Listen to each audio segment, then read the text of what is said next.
Okay, Derek. Good evening, everyone. I'd like to welcome you to the March 20th budget planning session of the Levittown Board of Education. May I have a motion to convene the meeting?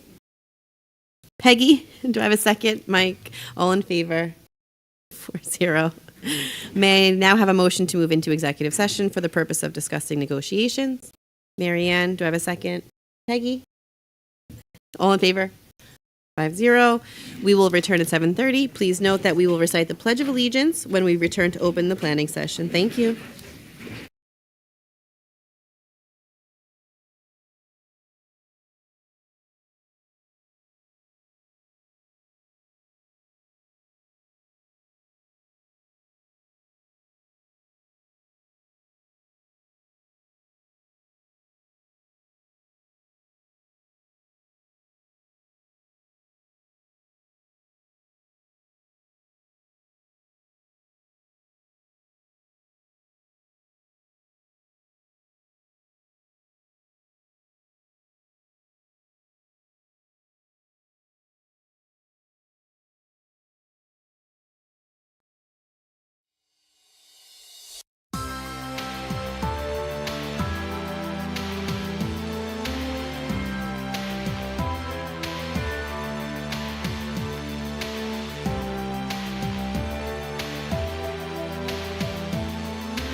Good evening, everyone. I'd like to welcome you to the March 20th Budget Planning Session of Levittown Board of Education. May I please have a motion to reconvene the meeting? Phyllis, can I have a second? Mike, all in favor? 5-0. At this time, we'd like to please rise for the Pledge of Allegiance.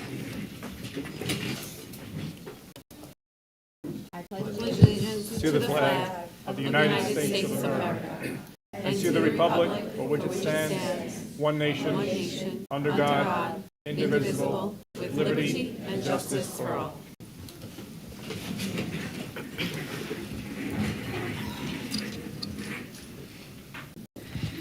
May we please have a moment of silence for MacArthur High School senior Richard Banks, who passed away suddenly last week.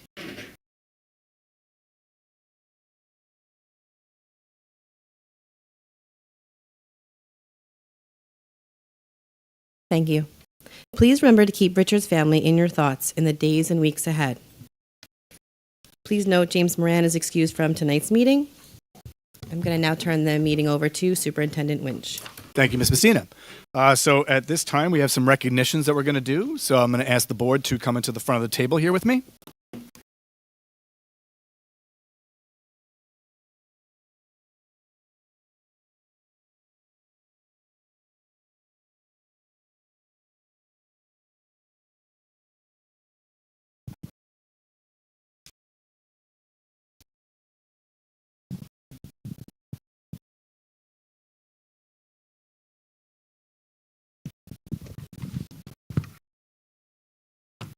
Sure.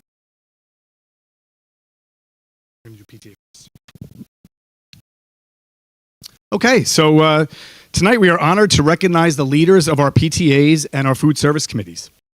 Our PTA volunteers take on a variety of active roles in our schools, serving on a variety of district committees, providing countless hours of enrichment through our arts and education program, providing scholarships for graduating seniors, facilitating after-school events, organizing countless celebrations for our students and their families in all grade levels, as well as so many other activities.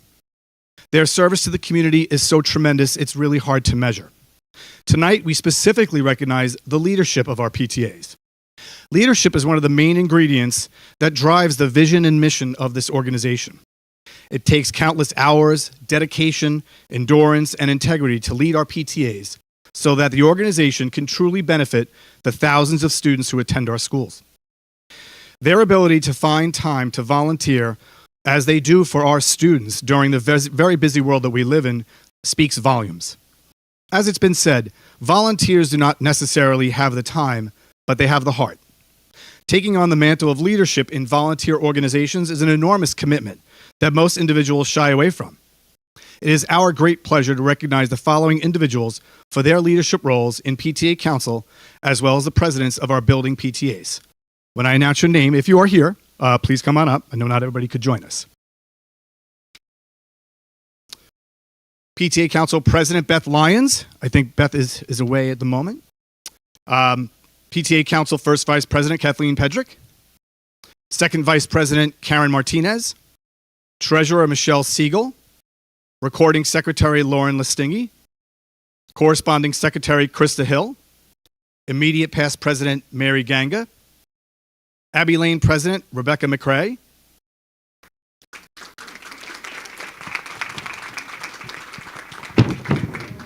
Congratulations. Thank you.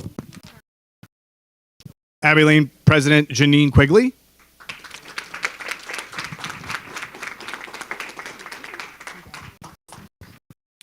Division Avenue High School President Karen Martinez. East Broadway President Jennifer Ocampo. East Broadway President Penny Kane. Gardner's Avenue President Andrea DePasquale. Gardner's Co-President Elisa Emritz. Lee Road President Diana Schnabel.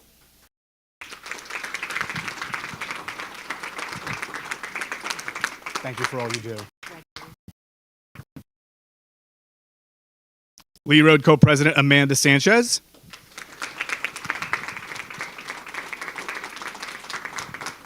Thank you so much. Northside School Co-President Barbara Buckley.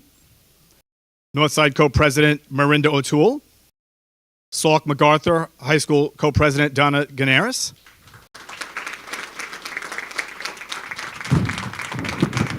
Thank you for everything that you do. Sauk MacArthur Co-President Tara O'Connor Carr. SEPTA Co-President Lauren Kircher. SEPTA Co-President Jennifer Messina. Summit Lane President Kim Webb. And Wisdom Lane President Catherine Pedrick. How about a big round of applause for all of our PTA president volunteers? Thank you so much. And at this time, I'm going to turn the microphone over to Kim Volpe and Linda Dolchek for our Food Service Committee. What? No, you can keep doing it. You're doing a good job.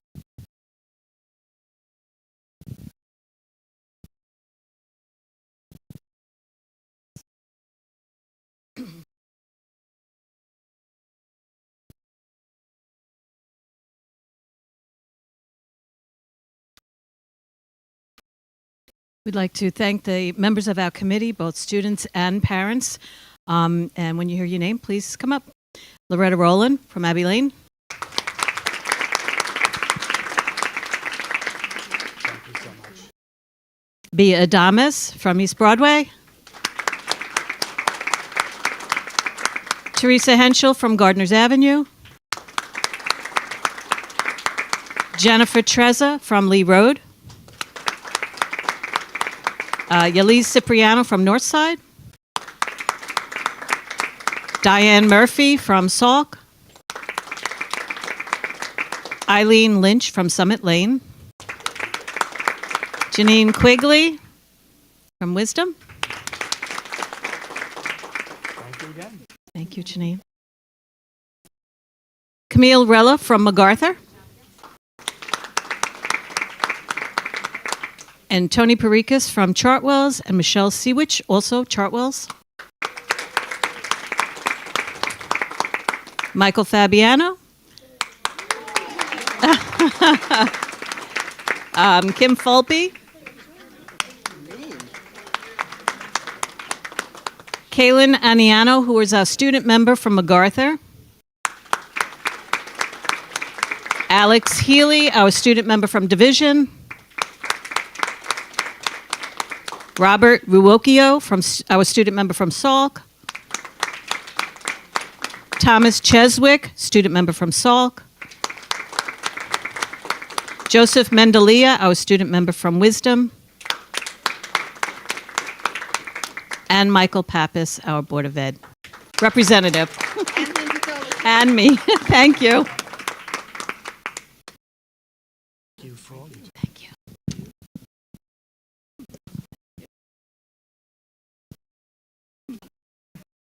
Many thanks to Linda and Kim for all they do facilitating the Food Service Committee to make sure we provide the best possible food for our kids. So one more round of applause for all of our volunteers tonight.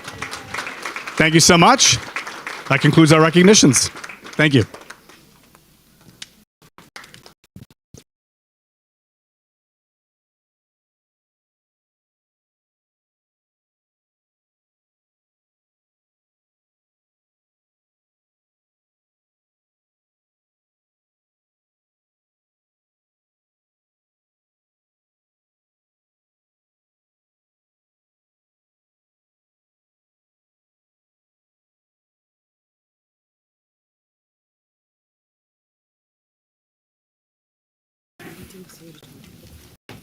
We moved it.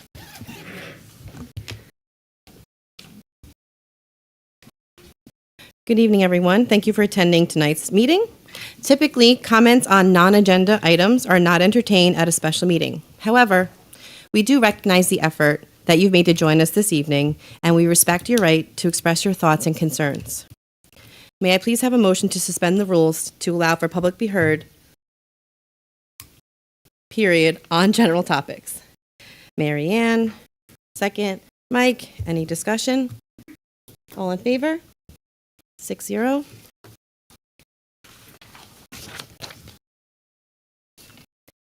Before we open the floor for public comments, I'd like to address a few important points.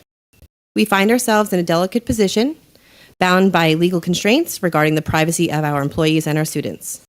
Understandably, there may be a desire for more information, but we must adhere to the laws of New York State, particularly concerning the right to privacy. Our primary commitment remains toward the well-being of our students and staff. At this point, we would like to take a moment to address recent inquiries and social media posts regarding changes in MacArthur's cheerleading coaching staff. Decisions impacting personnel are made after an extremely thorough review process. This decision was made after conducting a comprehensive review that considered various factors over an extended period of time, not solely based on recent events or isolated complaints. Our district is dedicated to upholding high expectations in all aspects of our educational offerings, including extracurricular activities and competitive athletic programs. With that being said, we value the input of those who have come to speak. If you have signed up to speak prior to the start of the meeting, your name will be called in order.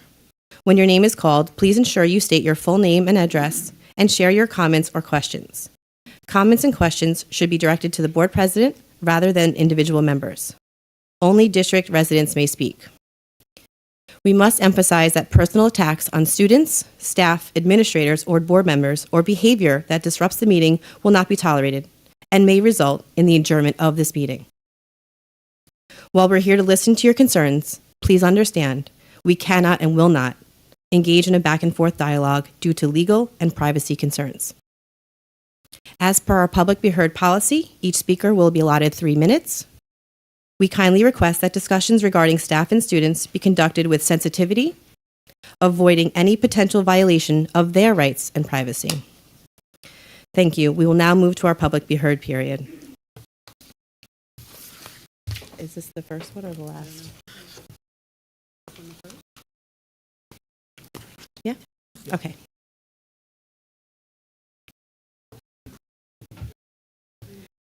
The first person we have signed up is William Smith.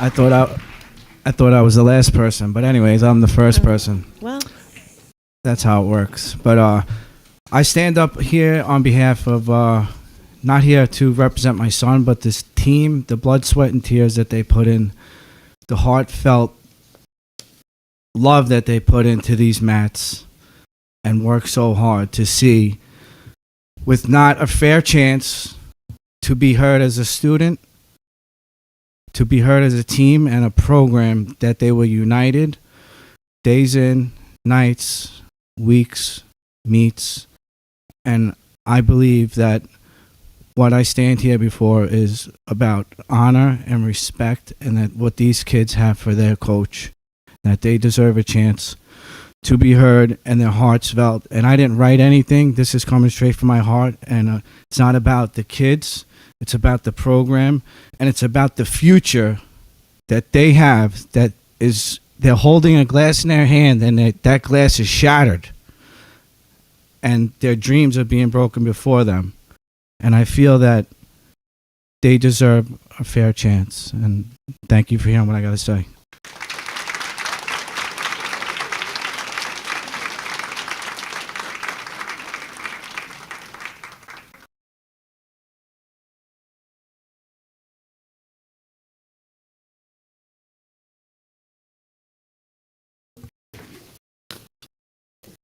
our next speaker that signed up is Sammy Sancool. Cammy? I know.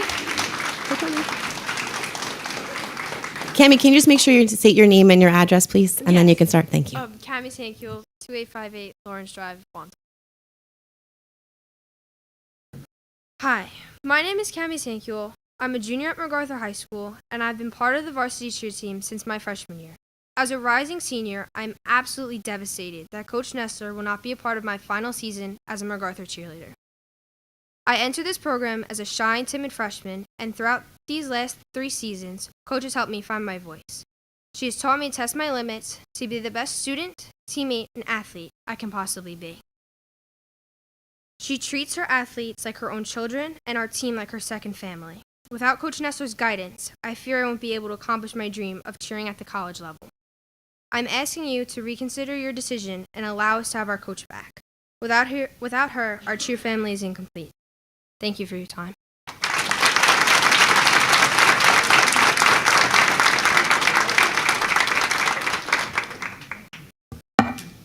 Kayla Collins.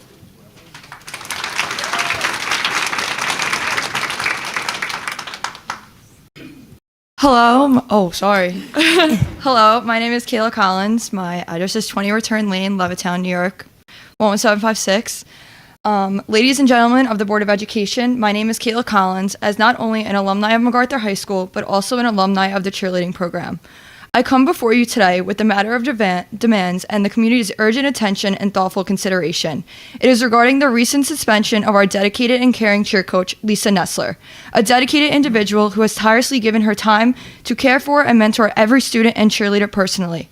First and foremost, I want to bring up the impact that she's had on my life for such a long time now. For the past 21 years of my life, cheerleading has been my entire world. I started cheerleading when I was at a young age. I attended MacArthur Cheer Camp, cheered throughout middle school, high school, and now at Hofstra University, which is a Division I college. I truly could not have accomplished this without Coach Nessler. When I was a student at MacArthur, I was cut from the cheerleading team by a former coach, not being Coach Nessler. I was lost with what to do. I had no drive to go back to cheer. I wanted to give up so bad. I was a wreck for days, I couldn't sleep, I cried for hours, and felt like I was not good enough anymore. However, I remember each day I would lean on Nessler to help pick myself back up, whether she gave me advice, told me it would be okay, gave me affirmations, or just listened to me when I needed someone to. Because of her, she also gave me the amazing opportunity in 2020 to have been named Newsday's Athlete of the Week, which shows the amount of support that she had for me. Coach Nessler was not only my coach, but also my teacher who gave me the world as she does with not only her athletes, but as her students, friends, peers, and family.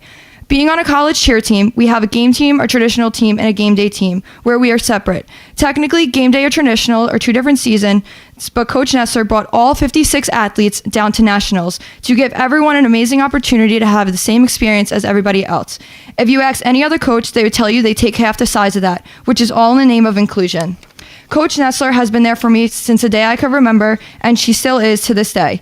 Not even just with cheerleading, but in life in general. I know I could pick up the phone, dial, or text her, and she'll be there for me in a heartbeat. She is truly the most kind-hearted soul there is. I remember when I first was choosing a major, although I could not continue to do it with a career change, I wanted to be a teacher just because I wanted to be the kind of teacher that she is. Every single thing about this woman is positive, and there's nothing negative to say about her.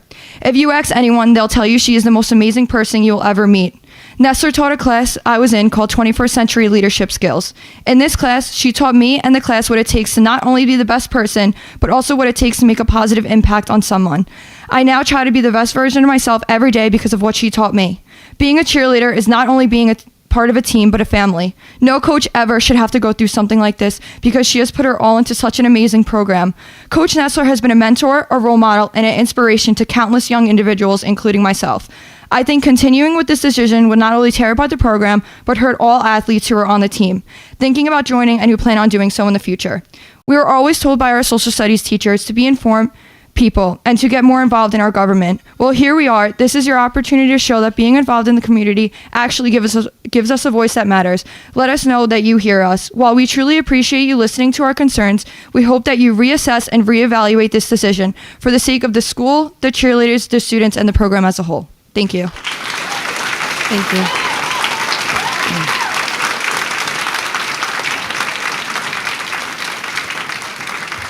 Can I please have Angela Mansilla?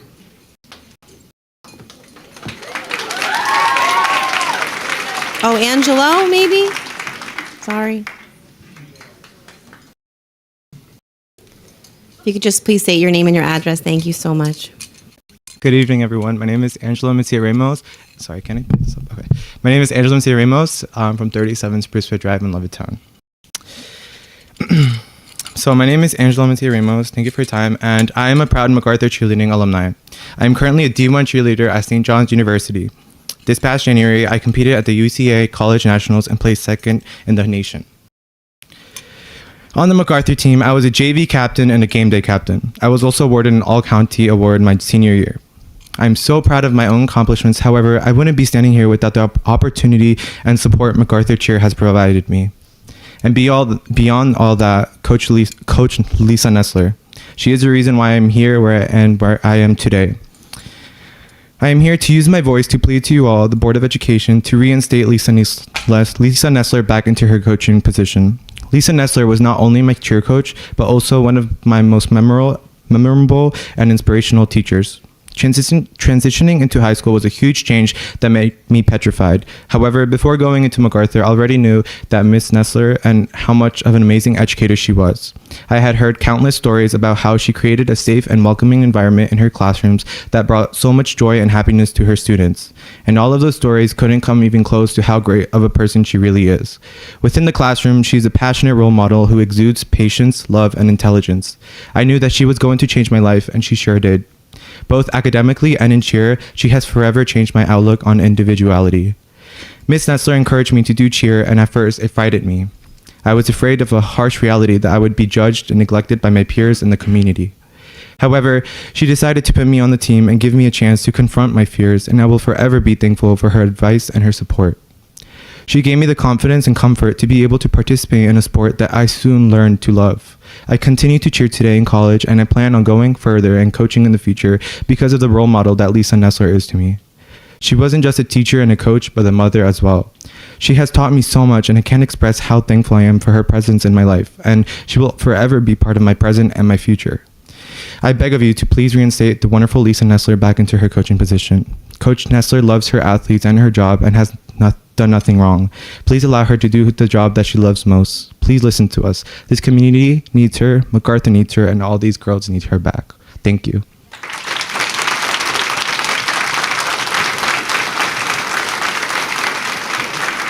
Thank you. Can I please have Madison Drouch? Drouch? Hi, Madison. Can you just please give your name and your address? Yeah, I'm Thank you. Madison Drash, 3678 Howard Lane. Hi, I'm Madison Drash, a 4-year varsity member. To be on varsity has always been my dream. I've been doing cheer since I was 6 years old. When I got pulled up in 8th grade, my whole life changed.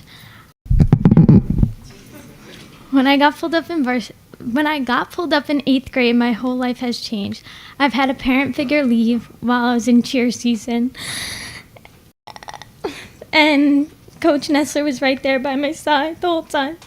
Nessler is not only a coach, but she's a mother to every single one of these kids on the MacArthur cheerleading program, whether it's varsity girls, JV boys and girls, and game day girls. I have had many problems outside of cheerleading, and Coach Nessler made sure everything was okay and would make sure everything would be figured out for me. She understood everything. I would be so upset about certain things, and she would never judge and help me get through everything I needed to. She was the reason I look forward to keep going no matter what happens. She made me fall in love with cheer more and more every day. She has been the reason that I had a smile on my face on the toughest days. Being able to go to cheer blocks everything out because of her. I look forward to going to cheer every single day after school. Having my senior year taken away makes me so upset. Having the coach that literally helped me and taught me through everything not by my side is making me so upset, and it's ruining the MacArthur cheer program. Me and my teammates would have so much fun with Coach Nessler, and I feel like that's taken away from us and our coach. We need Nessler. She is the MacArthur cheer program, and no one will ever replace her. Thank you.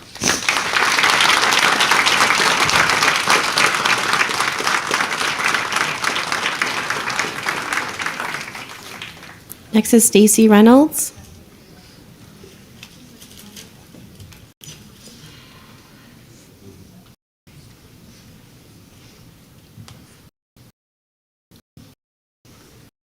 Hi, good evening.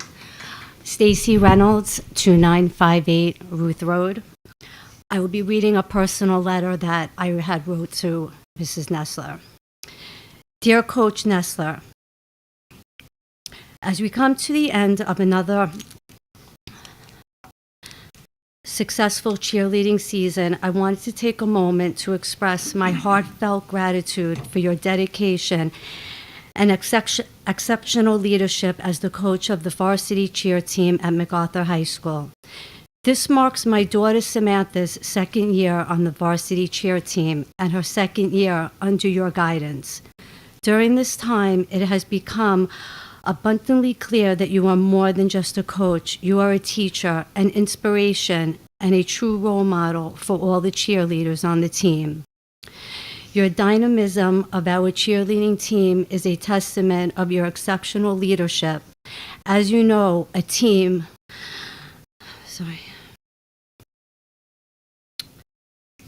I'm sorry, I lost my place.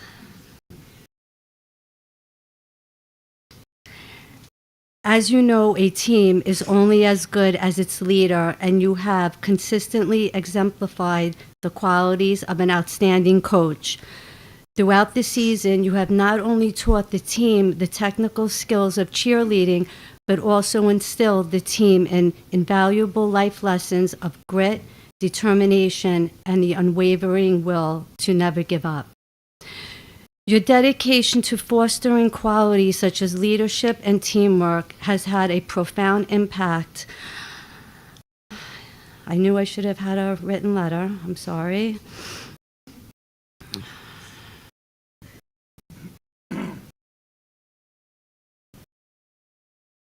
Impact on Samantha and her teammates. I cannot express enough how much it means to us as parents to see our daughter grow under your mentorship, both as an athlete and as a young woman. I want to take a moment to share a particularly moving memory from our recent trip to Orlando for the national cheerleading competition. As we anxiously waited in the baseball field, the announcement of the MacArthur High School's victory brought tears of joy to our eyes. Witnessing Samantha and all the team realizing that their hard work and dedication had paid off was an incredibly moving experience, one that we will cherish forever.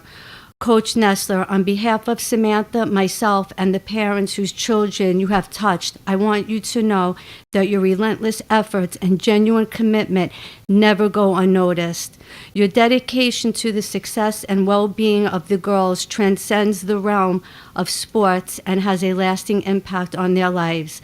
Thank you, Coach Nessler, for being a driving force in Samantha's life and for inspiring her to reach for greatness both on and off the cheerleading mat. Your passion, dedication, and leadership are truly appreciated more than words can express. Thank you for giving me the opportunity, the board, to let me speak, as well as the administration. Thank you. Next, we have Jason. It starts with the T. Todd Hunter, maybe?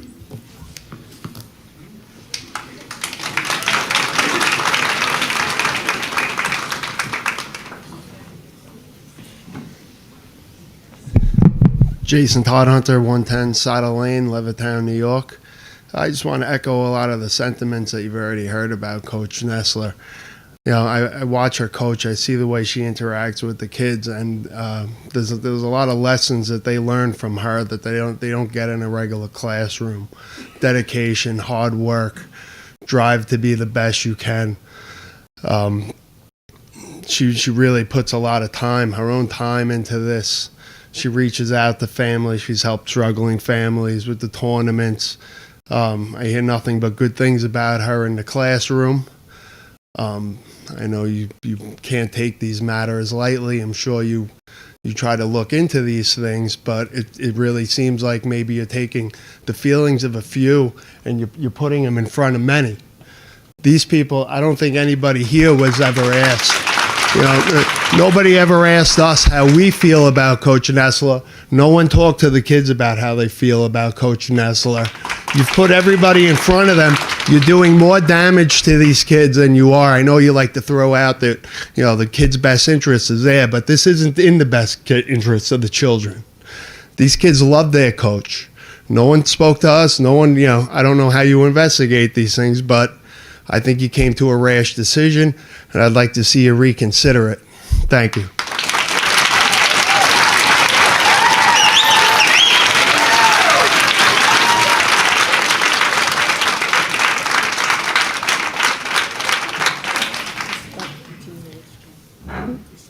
Thank you. Megan Francois.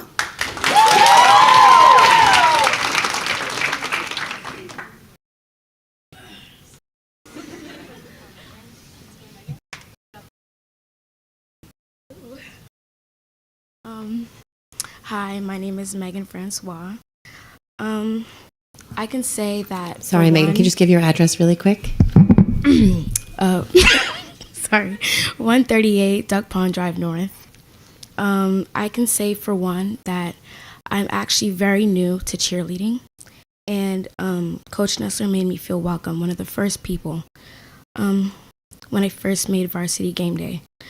She knew that I was a hard worker, and she knew that there was a lot for me to work on, and I knew that there was a lot for me to work on too. Sorry. From the time that I was in 7th grade, I tried out for cheerleading for the first time, and and I didn't make both fall season and winter season, but she knew that there was a lot of motivation in me. She knew that there was a lot of,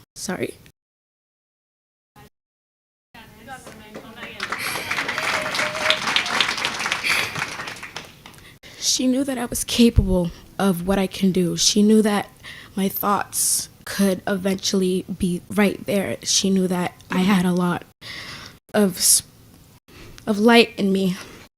I didn't expect anything 8th grade year after I didn't make it 7th grade year, so I tried out again, and I didn't think any much of it. I thought that this was going to be the last time, and you're never going to see my face again here. So 9th grade year came along. Open gyms were here and there, and I attended. Eventually, the month of August came along, and I told my coach, I said, "Coach, I do not feel like I'm going to make it this year." And she listened to me, and she sat me down as if she was my own mother. And she told me, "Well, Megan, you have to work for what you want. It doesn't matter how many times that you fall, you must always get back up and try again." And I found that sentence as a sentence of motivation and a pushing movement. Like I said, came that day, and I was out of luck, but little did I know I had a lot of chance winter season. And as soon as the roster of girls that I made the team, she was the very first person to reach out to me. She told me, "Megan, did you check the remind? You made it. I'm so proud of you. You improved so much." And I said, "Thank you. This really means a lot to me, knowing what I have been through." She noticed that I have been trying out since 7th grade, and this is my first year here. But even when I felt left out, including the fact that I'm actually very new to this team, even when I felt left out, she was the first person to tell me, "Megan, we are a team. I know that you are new, but we are going to try our best to make you feel welcome." And that's exactly what she did. This is my first year, and I can already tell you that without her, I wouldn't have made new friends on this team. She pushed me enough to realize that I am worth it. I'm capable of doing what I want to do if I put my mind to it, as long as I'm there pushing myself. She never wanted any of us to have anything that we could not have. She always wanted the best for us. And for me, I did not expect for her to become one of my best teacher friends at all. During the day, she would tell me, Megan, I'm sorry to interrupt. Can you just wrap it up, please? I'm sorry, Yes, the 3 I'm minutes sorry. is up. No, that's okay. I'm sorry. But she taught me that she is not just our coach. She's our good luck token, our best friend, and Coach Nessler wanted us to have success. And without her, thanks to her, thank you for listening to me, my teammates, and our parents. We all hope that we put this in your mind that she's very important to us, and we don't know what we would do without her. Thank you.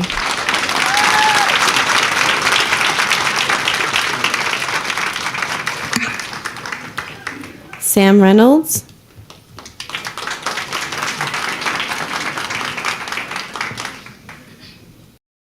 Samantha Reynolds, 2958 Ruth Road, Wantagh, 11793. Hi, my name is Samantha Reynolds, and I'm a 2-year varsity cheerleader as a sophomore. I never thought I would love cheer as much as I do today. The reason I fell in love with cheerleading is because of my coach. Coach Nessler has been a second mother to me and a role model to me and everyone else. Coach Nessler has missed seeing her family for a whole day, missed her son's games, and stayed at practice until she thinks everything is perfect. Her dedication and love for MacArthur cheerleading is truly unmatched. No matter what kind of bad day I was having, I always knew I would be going to cheerleading practice after school and everything would be okay. If my little self knew Nessler was not the coach, I definitely would have zero motivation to keep cheering. People who come into MacArthur cheer program do it because they know they are cheering for Nessler. We all do it for Nessler, each and every one of us. Coach Nessler really knows everyone's stories and has been there for all of us through the thick and the thin. Her love is really uncomparable. She really treats us like she treats her own children. Coach Nessler always makes sure she's a safe space to talk to and would never, ever push anyone away or tell them they are not good enough or make harmful comments.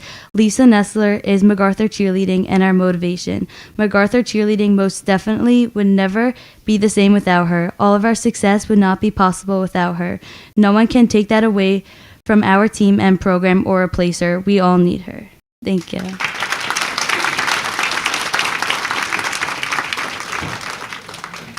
Gabby Rhea.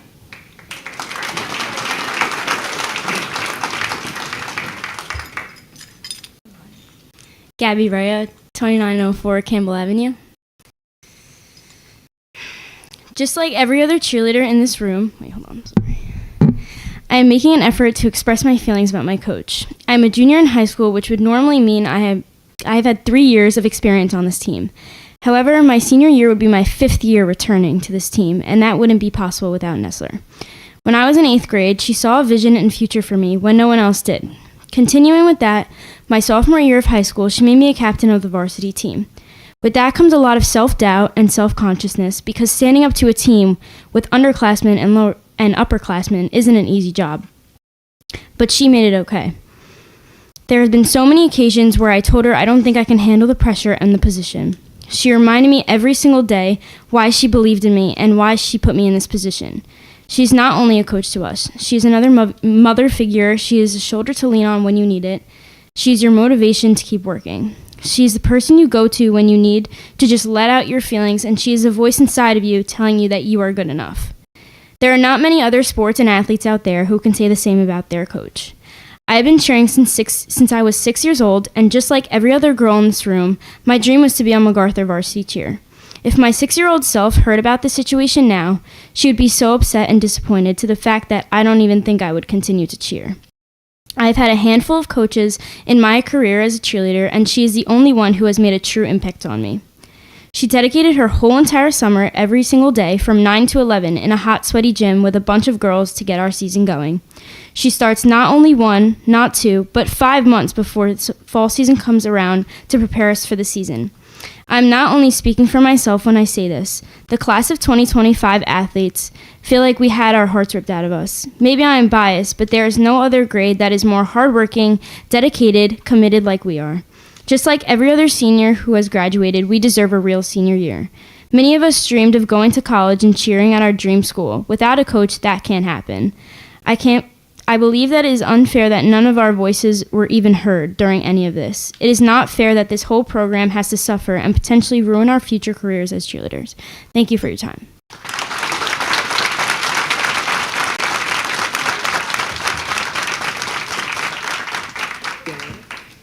What is it?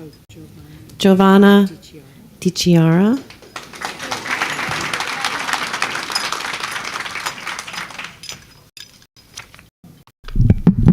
I'm Giovanna DiChiara, 3624 Howard Lane, Wantagh. I'm Giovanna DiChiara, a 3-year varsity member. I've been cheering since I was 6 years old. Throughout life, you always have to have that one thing that keeps you going. Every single day, I'm thinking about cheer. Bad day at school, at least I know I have cheer after school. Of course, the bond you create with your teammates may have an impact on that, but for me, it's my coach, Coach Nessler. To start off, our sport already doesn't get the recognition it deserves, getting told all the time I don't do a sport. Nessler makes us into strong young athletes, showing us how to handle the pain and rise above. She is a definition of a role model. In or out of cheer, she has taught me some of the most valuable lessons of a lifetime. The toughest parts of my life, she has been there. She has made everyone feel welcomed and lets everyone know that they are special and bends over backwards to make everyone happy all the time. It has never mattered what team you're on. It is a family, and that's what it's told over and over and over again. The passion and drive that the coaching staff have is so rare. I've never seen a coach wanting to have all teams go down to nationals. She does it for us. My teammates and I have dreams. We have put countless hours in, and it shouldn't go to waste. We are one of the best teams on Long Island, have national titles, many in championships because of the athletes she coaches. Now that I'm going to be a senior, recruitments for colleges may be difficult, not even knowing if I want to cheer. I'm scared for my future because my dreams are absolutely crushed. This is literally ruining my life. There should be success for every student. Nestler is MacArthur cheerleading and irreplaceable.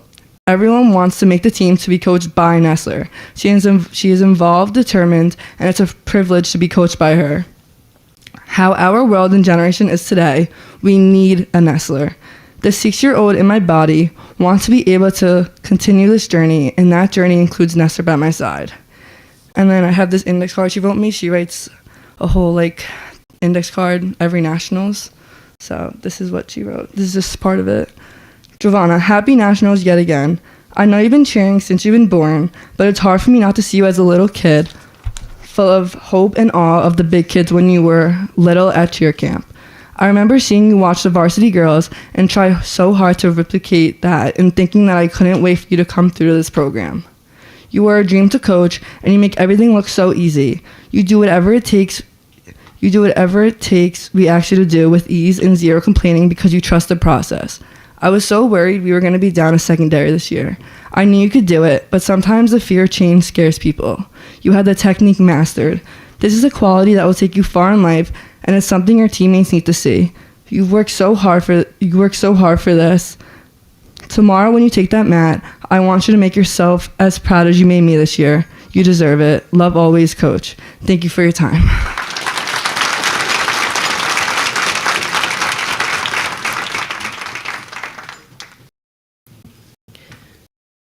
Can I please have a motion to extend the current public be heard period by another 30 minutes? Phyllis, can I have a second?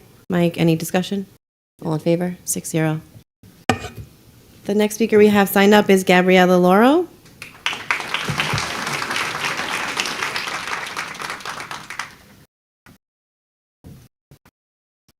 Gabriella Lauro, 26 Frida Lane. Good evening. My name is Gabriella Lauro, and I am a junior at MacArthur High School, and this was my first year really experiencing Coach Nestler. To start, she made the MacArthur cheer program what it is today. When I finally became one of her athletes this year on MacArthur varsity cheerleading, it was so much different than I had imagined. Not only does she spend more time with her team than her family, but she treats us like we are her own family. There have been countless times where she has stayed with us in the gym early before school and late after school because she knew that us athletes could be better, and we as athletes respected and supported that. She is extremely personable, which is difficult for anyone, but I feel it's even more impressive to have that trait as a coach.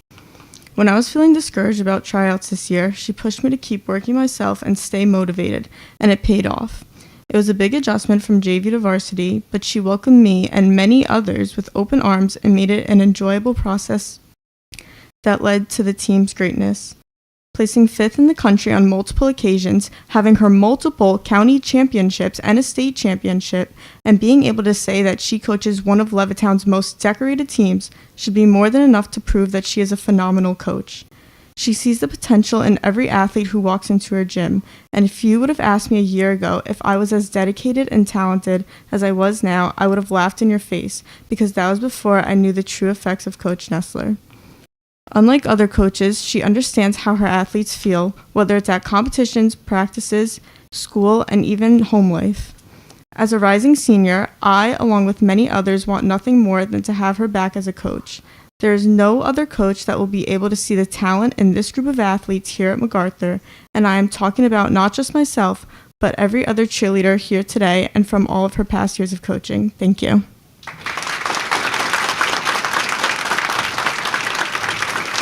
Jackson Smith.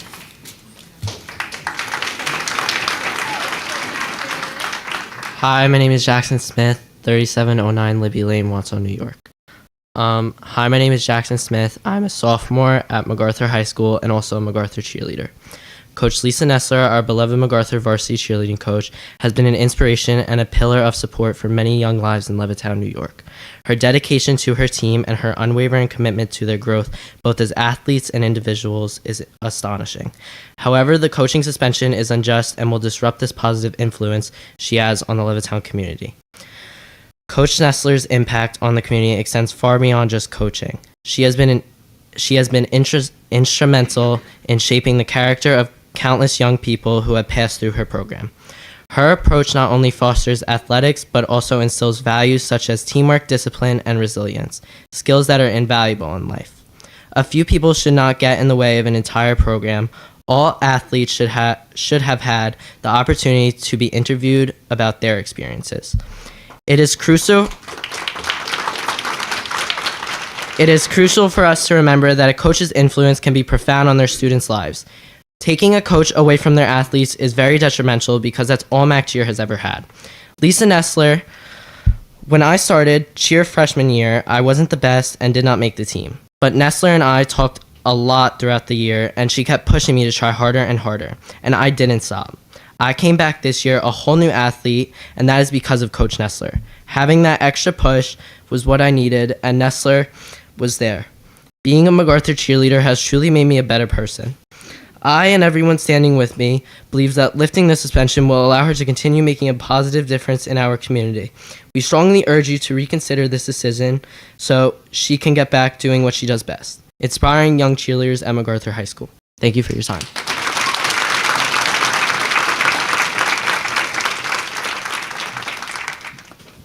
Next up, I have Chris Malay. Hi. It's actually Chris Malley. But Oh, that's close. sorry. No, that's okay. If you could just give your address really quick, please. Sure. Thank you. 1069 Douglas Avenue. So I came to talk about a slightly different topic, but it does actually interrelate. There's several students not participating in school sports because we do not have a late bus at Sauk or MacArthur. And we also have a lot of students that are going to Catholic schools, and they also don't have a late bus for their sport programs as well. So I wanted to come and ask if there would be consideration for a 5 o'clock bus instead of a 4 o'clock or in addition to, so that children are able to participate, but also that my kids will have a ride home. More and more parents are being called back to offices. Most parents are not off at 4, 4:30, 5 o'clock to be able to pick up children. And so we really need the buses back so that the kids can participate. So thank you.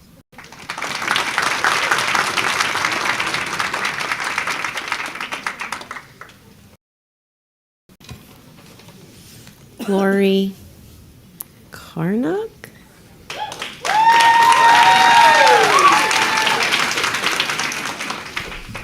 Lori Karnock, 26 Stone Lane. Members of the board, I stand before you today to say first and foremost, thank you for giving us the opportunity to finally speak to you on the heinous accusations against our coach, Lisa Nessler. My name is Lori Karnock. I am a former student at MacArthur High School. I was Lori Belmonte. I graduated in 1995. I myself was a MacArthur cheerleader, and now my daughter is a 10th grader, and it's her third season on varsity. In the past 35 years, I have seen many coaches come and go through this program, and never has MacArthur had a more dedicated coach than what we have in Lisa Nessler. So today, I am here on behalf of the 55 cheerleaders, boys and girls, and their parents. Coach Nessler is the reason that MacArthur program is at the elite level we are at today. She has the respect of each and every one of these kids, present athletes, past athletes, and future athletes, all of which are here today. And we all know that respect is earned, not given. They love and adore her. She goes above and beyond for these kids. Time and time again, she sacrifices her time with her own children and family for these kids. She devotes her entire summer vacation and holiday breaks for them. She misses numerous sports events for her own boys because of her dedication to these cheerleaders. For example, she and her family were in the city at a Broadway show, and the entire time she was texting an injured athlete, making sure that she was okay. But most of all, she teaches these kids, if you want something, don't wish for it, work for it.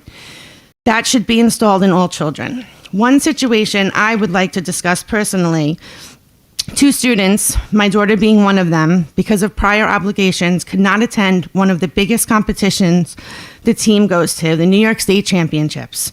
Lisa was devastated, upset, could have taken her anger out on them. Not only did she not do that, but she reached out to them and myself, telling them that she wants no pressure put onto them. Never once did she make my child or myself feel like they were letting her down.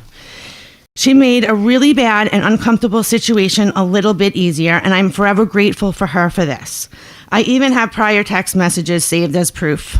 Not only does Lisa care about their performance on the mat, she cares about them in every aspect of their lives. She's not only a coach to these young athletes, she is a mother, a mentor, and at times a nurse and a therapist. She is always looking out for their best interest. The MacArthur Cheer Program has given many athletes the opportunity to grow and learn in a safe environment. In addition, many alumni students have gone on to cheer at the collegiate level with the thanks to Lisa Nessler. She helped them pursue their dreams and accomplish their goals at the college level, and still watches them from afar on the path. She provides every athlete with a great foundation to become successful. I find it completely unjust and unfair that without any further investigation, as well as hearing from the majority of the team and community, you have decided to suspend our beloved coach, our coach who is vice president of the Section 8 cheerleading. I beg you to sit and read one of the hundreds of emails that the board and superintendent have received from us parents, athletes, showing how wonderful Lisa is as a coach as well as an educator. Do you think any of us would be standing here today if we felt this suspension was warranted or justified? Do you think we would be here to support her like that? Lisa Nessler may have 2 sons at home, but here she has an additional 2 sons and 53 daughters. To lose Coach Nessler as a cheerleading coach is a complete loss to my daughter, myself as a parent, to all the 55 current athletes and their parents, to the entire Levittown School District as a whole. Please give us our coach back. We can't do this without her. Thank you.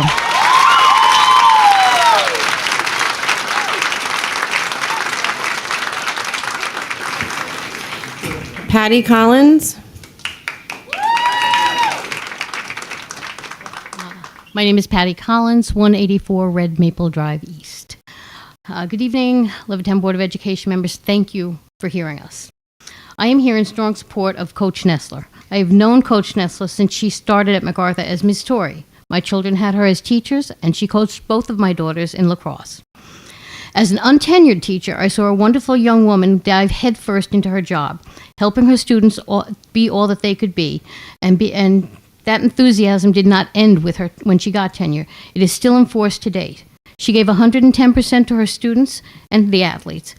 The love for her students and, in all frankness, for this school made her immensely popular and loved by all.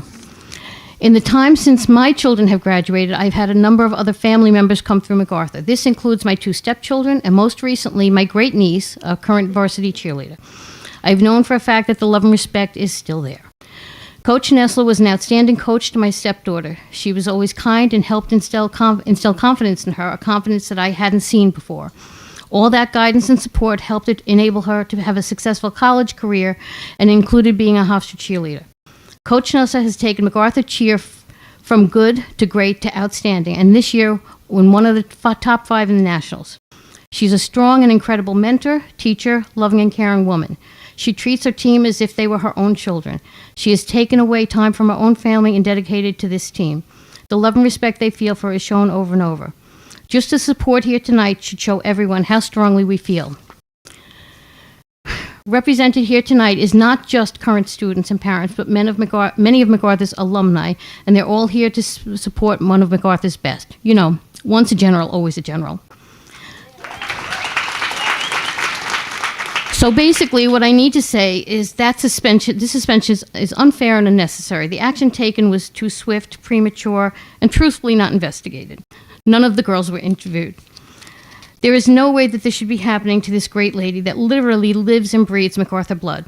How could this board not take the time that Coach Nessler deserves to help clear this matter, a situation that should have never been brought up?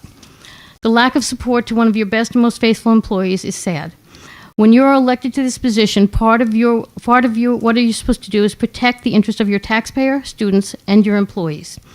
The damage this suspension will do to this team next year will be devastating, and it will take years to rebuild. The damage to her reputation is worse and undeserved. In closing, I respectfully request that all the emails in support of her are sent to Ms. Nessler so she knows just how much we love her. Thank you.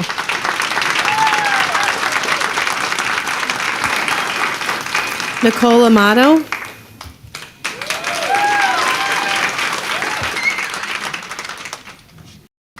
Nicole Amato, 2 Spoke Lane, Levittown. Good evening, members of the board. I would like to introduce myself. My name is Nicole Amato. I am not only a MacArthur alumni, but also a former MacArthur varsity cheerleader. I stand before you to give a voice to the 2,500 plus signatures that support our coach, Lisa Nessler. My daughter has been a varsity cheerleader for the past 2 years under the leadership of Coach Nessler. Since beginning her journey on this team, I have been fortunate to attend the numerous competitions, witnessing the excitement and joy with each accomplishment. This elite program is currently ranked top 5 in the nation. This achievement would not be possible at all without the stellar guidance of Coach Nessler. Coach has not only taught these athletes dedication and teamwork, but has also taught them life lessons that will stick with them for years beyond. Firing Coach Nessler would not only take away opportunity, this decision will have far worse consequences to both the athletes and the program. Coach Nessler's suspension has caused tremendous stress on the MacArthur community. The team is a family, and the family is being torn apart. Is the board aware how much hard work, organization, and dedication it takes to compete at this national level? Is the board aware the open gym should be starting next week, which means this team is already behind? Is the board aware that plane tickets and hotel rooms for the 55 athletes need to be reserved in June for February? And lastly, are you aware MacArthur is the only team that takes 3 teams down to nationals on Long Island with 55 athletes? Can you imagine how incredibly hard it is to travel? But Coach Nessler took it in stride, wanting only the best opportunity for her athletes. Although we have heard rumors and speculations as to why Coach Nessler has been suspended, we urge you to interview the other 50-plus athletes involved in this program. Let's use this. Let's use this as a teachable moment. Give these kids a voice. Make them heard. Respect their opinions. Value what they have to say. Please, we urge you, do right by these kids. Keep their best interest in mind. This program has 23 juniors. Without a decorated coach, how will their college recruitments be affected? The impact of this suspension, whether it be a year, 2 years, or even 6 months, is immeasurable. This program has grown leaps and bounds, and no one knows these athletes like Coach Nessler. She is irreplaceable. I conclude with a request. I'm asking the board to consider the athletes, who are in fact the most important. Ask them how important the MacArthur cheer team is to them. Ask them if they feel heard. Are you giving them a voice? In a world like ours today, we need to teach the younger generation that it is important to fight for what we believe in. We are committed to this team and program. We stand by our coach, and we only want the best for these athletes and the 3 teams. Our athletes deserve the best, and Coach Nessler is the best. We beg the district to understand the social and emotional fallout your decision will have. Let's turn this situation into something positive and teach these athletes that they too have a voice.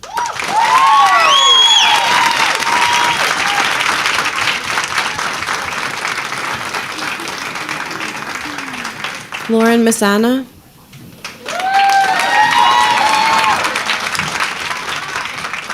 Hi, Lauren Masana, 3945 Daleview Avenue, Seaford.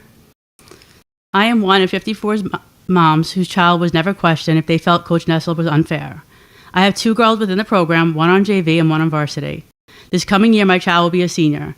She has put many years and effort into the program and cannot wait for Coach Nessler to coach her senior year. Coach Nessler will prepare her for college cheer. She's looking to go to a D1 school. She needs to help with her recruitment, as all the seniors do. Normally, they would be training by now for the upcoming season. You are setting this program so far behind. This has affected her and her teammates academically, physically, and mentally. We are one of most of the elite teams in Nassau County and Long Island.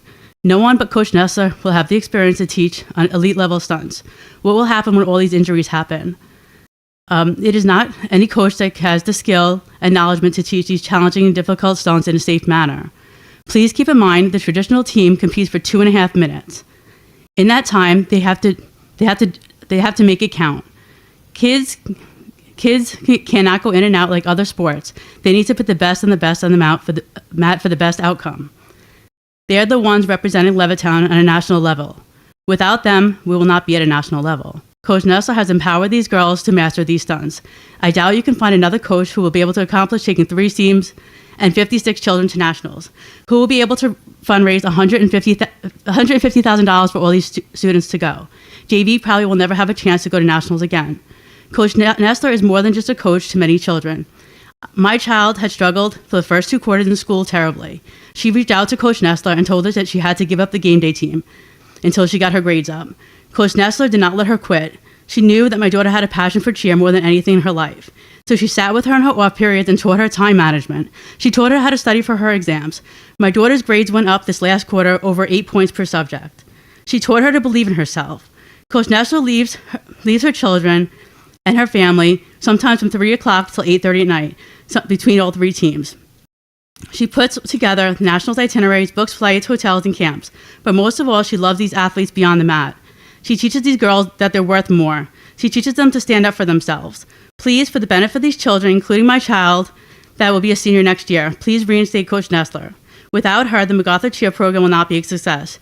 There are 20 students that are coming up to be seniors. 16 of them have never been on varsity before. This is their first chance to be on varsity.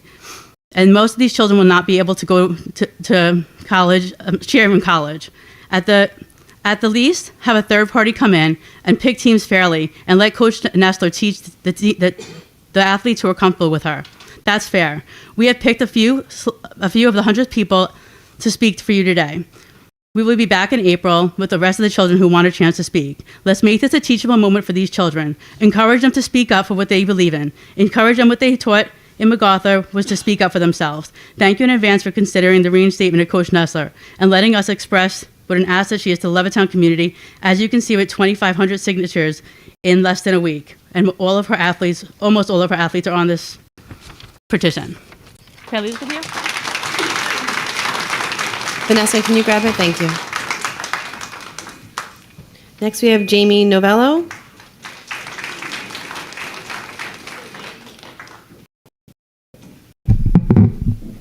Hi, my name is Jamie Novello. I'm a freshman on the varsity traditional and game day teams. I'm sorry, Jamie, can you just give your address real quick? Oh, Jamie Novello, 13 Baker Lane, Levittown, New York. Go ahead, sweetheart. Hi, my name is Jamie Novello. I'm a freshman on the varsity traditional and game day teams, also a student of Coach Nessler's. I truly believe that what has happened to her is unfair. We 100% would not have the program we have today without her guiding us all the way. She puts all her love into this sport and truly cares for every single athlete. She stays extra hours in the gym with us even when we were having our worst practices. She motivates us and is always pushing us to do our best. I'm here to share a personal experience of mine to really show how great of a coach she is. I was an 8th grader who competed on the junior varsity team all season, and at the end of varsity season, they needed somebody to compete for the state championship. Coach Nessler gave me a chance and asked me to compete at states. I only had a little over a week to learn an entire routine that others had months to perfect. As you can imagine, that was really stressful. Not only did Coach make sure I was comfortable and prepared along the way, she encouraged the other team members to keep me motivated, to keep a positive attitude, and to make sure I was always comfortable. In other words, she created a positive environment for all of us. Coach Nessler was so helpful and encouraging. I learned the routine so easily and was able to compete 2 entire routines not being nervous. She welcomed me in with open arms, and it was one of the best experiences of my life. She gave me and the team confidence and believed in us when we gave up hope ourselves. We have all formed such a strong relationship with her, which I feel is so important. She is our mom away from our moms. Please don't take family away. Thank you.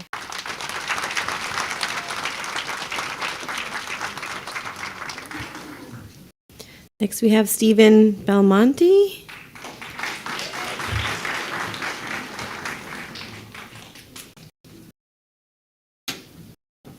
I had this here.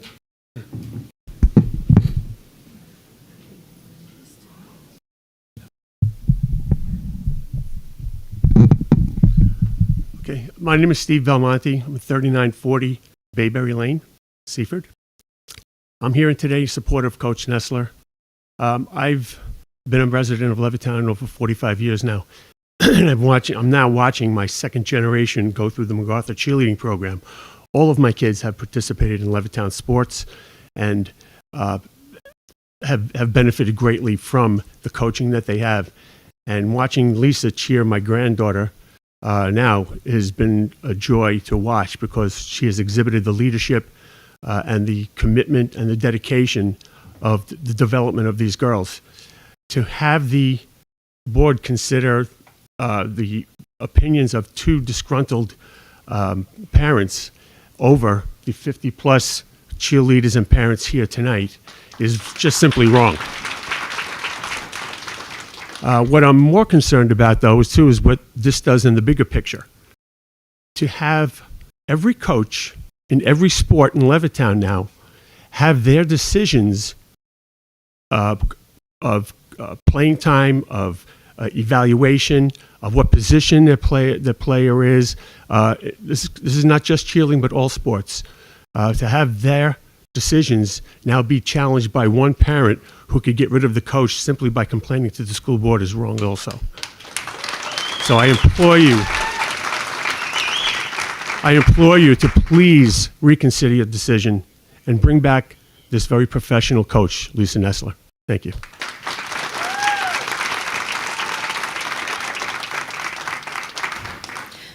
Ariana Masana.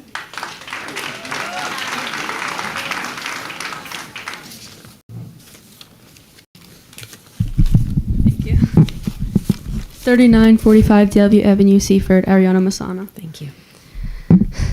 Hi, my name is Ariana Masana. I am one of the 20 juniors with my senior year being undetermined. I am now not able to sleep or study. I want to cheer in college, but now my dreams are being crushed. My question is, why wasn't my team and I questioned how we feel about our coach rather than taking the first person that believed in us away? Let me tell you a little bit about me. Going into my sophomore year, I tried out for varsity and I made JV in game day. I was devastated, but Coach Nessler told me to trust the process and it pushed me to try harder. During a game day competition, I collapsed under the stunt and coach knew something was wrong. I was being bullied by boys and I stopped eating. This whole school talks about anti-bullying, yet after it was reported by Coach Nessler, no one called my mom but my coach. Coach Nessler made sure I ate every day and taught me to stick up for myself and how beautiful I was. I trusted the process and worked so hard, and my dream since I was little became true and I made varsity. Being part of this program that Coach Nessler has created has turned me into the athlete I've always dreamed of and created a family for a lifetime. This team distracts me from everything going on in my life. As my mom probably explained, I was struggling in school, so I wanted to quit game day. Instead of letting me quit game day, Coach Nessler skipped her lunches and planned out my time and taught me how to study. My grades have been increased since then. She helped me more than any teacher did. She got me this book to help me control my stress. She said every day when people walk out of her classroom, be a good human because you never know when someone is going through something. She makes us power pose before we go in to compete because it puts you in a positive mindset. She uses focus spray because you can do anything you put your mind to. Champion-minded book and clap for other people no matter what place we get. She made me feel like I was something. That's a true dedicated coach that not only cares about us inside the sport but outside as well. She coaches the sport because she has a passion for it and treats us like her own children. Before nationals, I tore my labrum in my shoulder. My dreams of competing at nationals on varsity was ruined. Again, Coach Nessler told me to trust the process. I fell into a dark place and I didn't want to go to anything related to cheer. Coach Nessler made sure I wasn't missing out on anything and told me it would be better for my soul to come. I stand here with the words trust the process, but how could that be done if my team wants to quit and my dream is incomplete without Coach Nessler, who knows me more than anyone? Suspending Coach Nessler will not just ruin our dreams, it will ruin these little kids' dreams that would die to be on MacArthur cheerleading and not get a chance to experience Coach Nessler as a coach. The advice and mindset she gave me will stick with me forever. I want to be a coach and teacher because I see the lives she impacts every day, and she is a teacher I can go to when something is wrong and she will listen. She has made my high school career so magical. The one thing I will remember from high school is the advice she gave me and how much Coach Nessler has left a mark on this program. Thank you.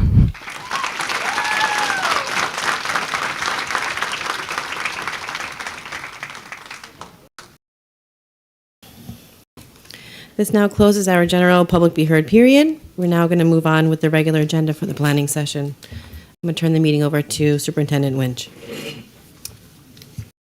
Thank you, Ms. Messina. So for the rest of the meeting, we have our budget planning session. So at this time, I'm going to turn this over both to Ms. Rifkin as well as to Mr. Fabiano. At first, what's that? We moved that to the next one. At this point, I'm going to turn this on over to Mrs. Rifkin. So Mrs. Rifkin, if you'd like to start with the staffing and enrollment presentation.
Can you hear me? Okay, now you hear me. Okay. Good evening, everybody. Welcome to my last budget presentation. Well, that's sad. Okay, so I always start by talking about how we project our enrollment. And we, every couple of years, contract with BOCES, and we work with them to project our enrollment going forward. They do a district demographic study. We most recently did that study in December of 23. And they use the cohort survival model to predict enrollment going forward, which takes into consideration the number of births and fertility rates in the district, students that move in and out of the district, any transfers to and from non-public and charter schools, and they look at family characteristics. Oh, did I meet my time? Okay. And thank you very much. Are there any questions?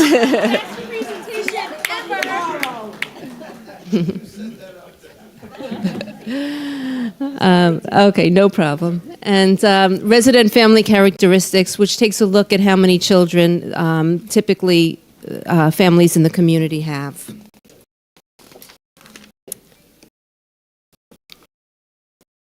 So looking at births over the years since 2008, and the most recent data we have is for 2021, you can see that births peaked in 2008. Interestingly, 2020 is of note. It's the lowest of all time, and I'm assuming that's the year of COVID. And the year after that, they rose again. And we assume that the rates will continue as they did in 21. And looking at home sales have been decreasing, most likely due to surging home prices and high interest rates. Housing turnover has declined over the past several years and is predicted to do so over the next couple of years. That it's continued a slight decline unless interest rates and homes start selling. So some of the assumptions that are used for enrollment projections, due to the fact that there's no planned residential development in the district, it's likely that the population will remain stable. There is a chance, however, if houses start to turn over and younger families move in, that would raise our school enrollment. Kindergarten enrollment is expected to be maintained as it has been in recent years. And at this time, non-public school enrollment is about 3.4% of all of our district students. And that's similar to what we have experienced in recent years.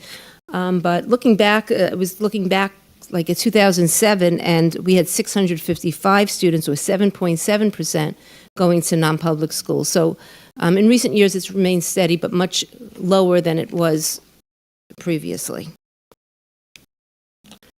And this just looks at projected enrollment trend data for elementary schools, and you can see by school. Highlighted in the pink color is the year that it's the highest going forward from this year, actuals, to the prediction for 2032-33.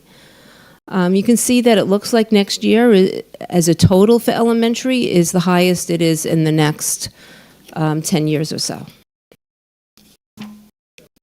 I'm sorry, Mike.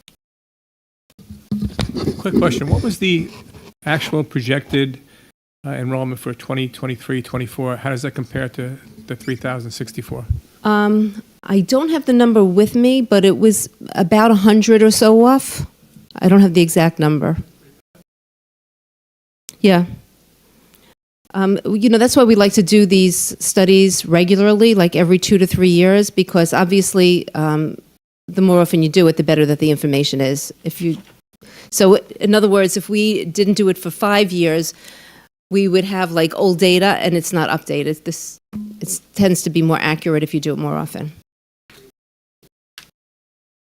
And for secondary schools, similarly, next year looks like our highest enrollment for the district, but it's really not fluctuating all that much over the next 10 years. And here's our district enrollment. Next year, the incoming kindergarten class is actually smaller than the exiting 12th grade class. That's why you see the way the graph is moving. That trend is predicted to continue, and we'll see a decline, except for 1 year, which is interesting, in 2027. But overall, you'll see a bit of a decline. The graph is a little bit deceiving, because if you look at the numbers, like it's from 7,082 to 7,033, so it's not really a whole, a large decline. Yeah, the board may have seen the recent article in one of the papers where it talked about enrollment drops, as well as from the state with this whole hold harmless and districts that have had enrollment drops, possibly getting less aid. Our district in there was, I think, a 2% drop over whatever the time period was. I thought it was 10 years. Mm-hmm. So definitely whereas other districts had like 10% drops, things like that, we definitely have a much more stable population over the years here. And that seems to be the projections that we're getting from BOCES. Okay, here, this chart shows the year-to-year enrollment changes from last year to this year. And again, you can see the fluctuation isn't a whole lot. I mean, the high schools are actually showing a change of 30 students, but you can see, 30, 31 students is the biggest fluctuation. So looking at staffing, it's always difficult to do this presentation at this time before we adopt the budget, because we have not yet finished our staffing and scheduling of the students. So the process is not completed. We're finishing up meetings with guidance. The guidance chairs will be running the schedule shortly, and that gives us more exact information. But we do meet with all the administrators and try our best to predict what we will need for the coming year. Special education is especially difficult to anticipate, because annual reviews are currently underway, and they'll continue for a little while now, and that will give us more information as well. Elementary class guidelines are remaining the same for the coming year as they have been this year, so I think that's positive for us. Just a predictions usually been on target with the staffing levels, like we do it every year. They're on target, but there always are last-minute changes. For example, we always have an elementary particular grade in a particular school that students move in. Usually it's kindergarten, and we wind up having to break a section. Or people move into the district, and a self-contained class in a particular school is maxed out because there's a legal limit, and we have to break a class. So while they're on target, we also budget for some contingency positions, knowing that something's going to happen between now and the start of the next school year. So just a few changes for next year that did affect staffing. We have a new graduation requirement for financial literacy, so you'll see an increase in the business department. We will be hiring an additional BCBA to help our students with that need some support behaviorally. We have additional 612 and 1211 classes coming into the district for next year. And we have contractual obligations. We're in the process of negotiating with our teachers unit, and that has some implications in the budget. Debbie, is that just 1612 and 1211?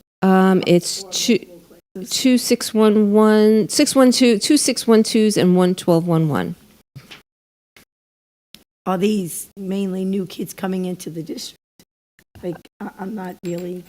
It's most of it is new kids coming into the district. We're seeing a very large CPSE to CSE, an influx of students that would go into those classes. And this just gives an overview of our current staff. I'm not really sure how I click on the link using the clicker. Oh, good. Thank you, Derek. So just to give you a breakdown, and I know one of the board members was asking about this, a breakdown of our administrators. Here you can see our breakdown, superintendent, assistant superintendents, and so forth. You see a breakdown of our staff, our administrative staff.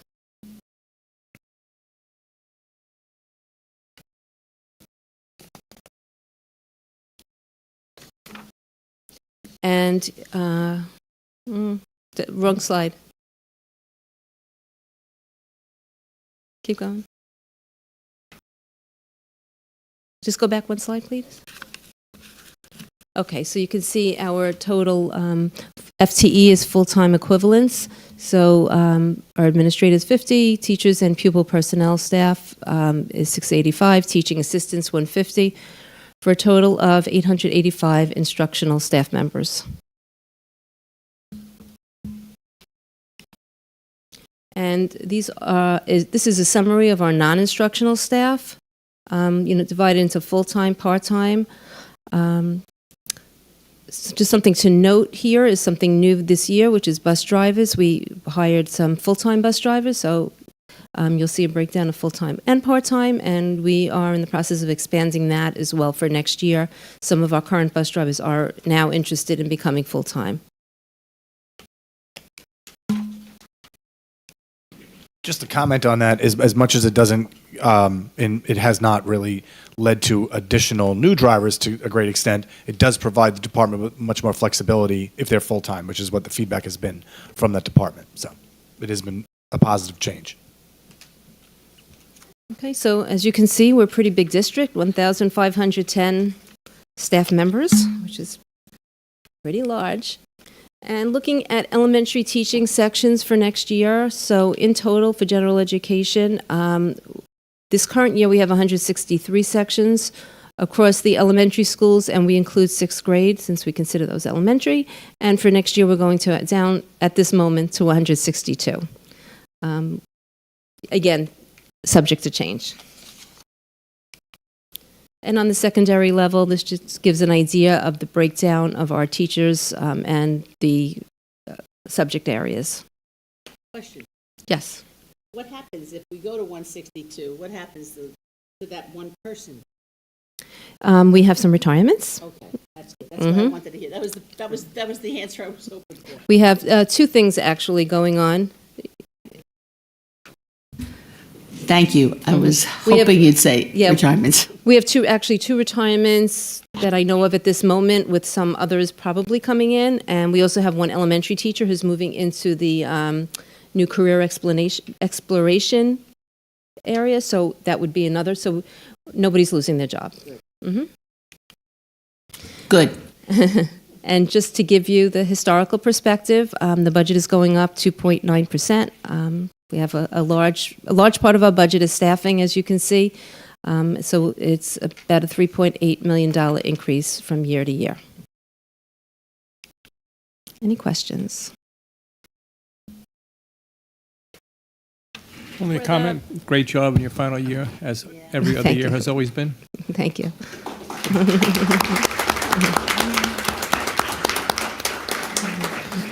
Okay, thank you. Sure.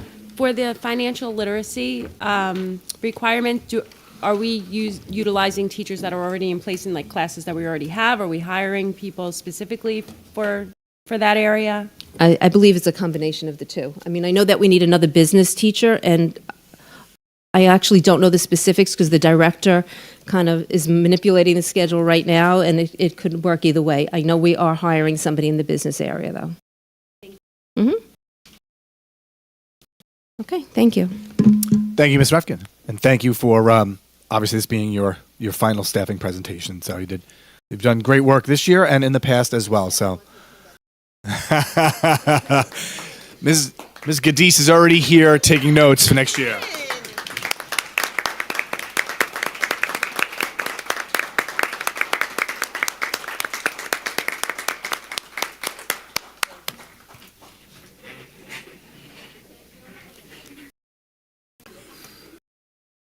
We have, I think, like 5 board meetings left this year. We're going to try to make Ms. Rifkin 4. We're going to try to make you cry. We have to make you cry at each one.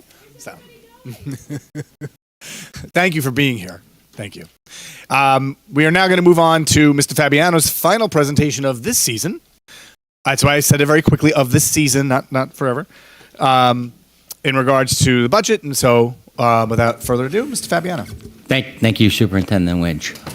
So, each of our budget presentations builds on the previous one. So for those topics where we've gone over the information, I'm going to move pretty quickly. So if there are any questions, please feel free to just interrupt as I'm going along. Tonight's for this last presentation, I'm just going to do a real brief recap of the tax levy limit calculation, producing what is a tax cap compliant budget, and we're going to look at the overall budgetary increase at 3.88%. 2.9% of that was due to staffing requirements, as Ms. Rifkin just pointed out. But overall, our budget is slightly higher than that, but still less than the rate of inflation as measured by the New York State Comptroller at 4.12%. I'd also like to update you on the voter-approved capital projects, as well as an update on the 5-year budgetary projections. Again, the budget planning calendar, it starts really in November and December. This year, really right out of the gate, we knew we were contending with continued above-average increases in our health insurance premiums, transportation, as well as special education, and trying to fit the overall budget within the tax cap. The mandate from central office was to balance the budget, but not to eliminate any program. And we happy to say we were able to achieve that, although things are getting considerably tighter. But at least for this year, we were able to balance the budget without any cuts to programs.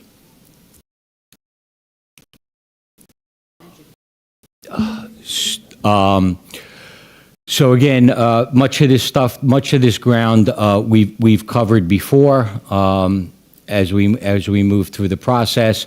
And the next 2 big dates that I do want to point out, on May 8th, we have the annual budget hearing, which is required by New York State. And then on May 21st, we have the budget vote, and that goes from 7 a.m. to 8 p.m. that night. We have a board meeting that night to accept the results, so we look forward we look forward to that evening. Again, just really quickly looking at the tax cap calculation. We've all heard it referred to as the 2% tax cap. Always like to just speak a little bit about that because the 2% is really just the maximum allowable inflation factor that's allowed to be used in the tax cap formula, but there are 7 other variables in there, but it's become known as the 2% tax cap. You can see this year the rate of inflation, as I previously mentioned, was 4.12%. This is problematic in and of itself, but when we look at what's occurred over the past 3 years, you can see that the problem is growing. And this slide really tells quite the story. So the red line is the actual rate of inflation, the measure of how much costs have gone up for goods and services. And the blue line is the inflation factor that we're allowed to use.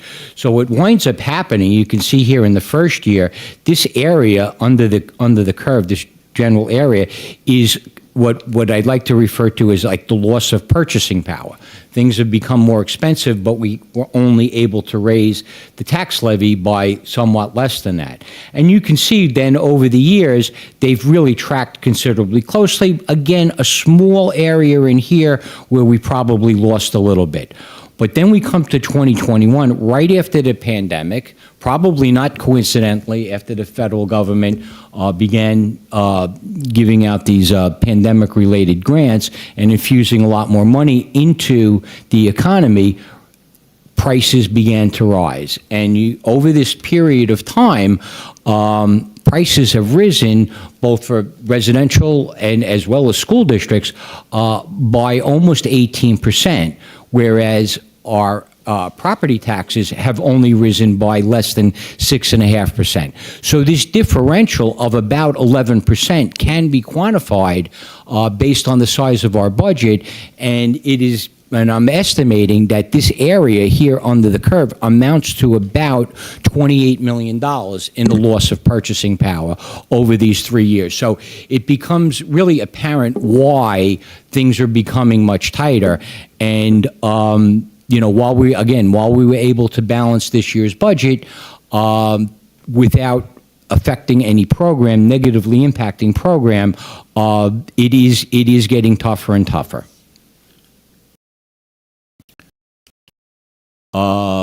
This was the progression of the budgets that we went out with. So real briefly, we started with just under a 6% increase that could not be supported by a tax cap compliant budget. So over the next 2 months and over the iterations that we've presented to the Board of Education, we've taken that down by about $5.2 million to bring the budget-to-budget increase to 3.88%.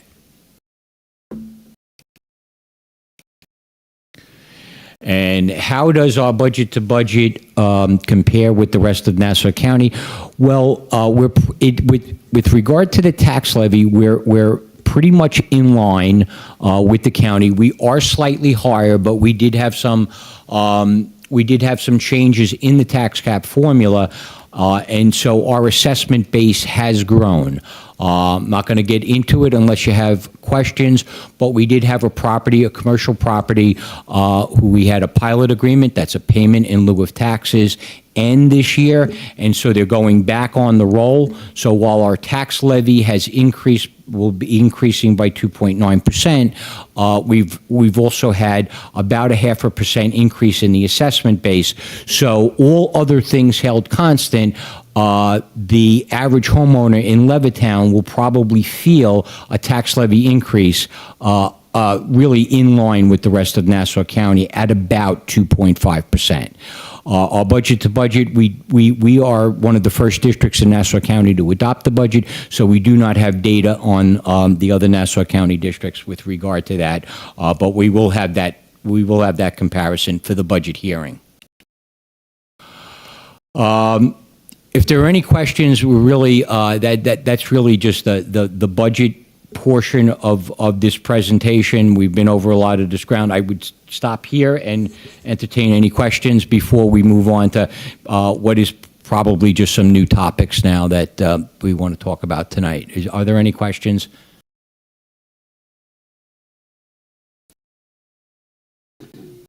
That's not going to go against my 3-minute time limit. Could we pause that for? Just give me 1 second. I'm sorry. I had my microphone off also.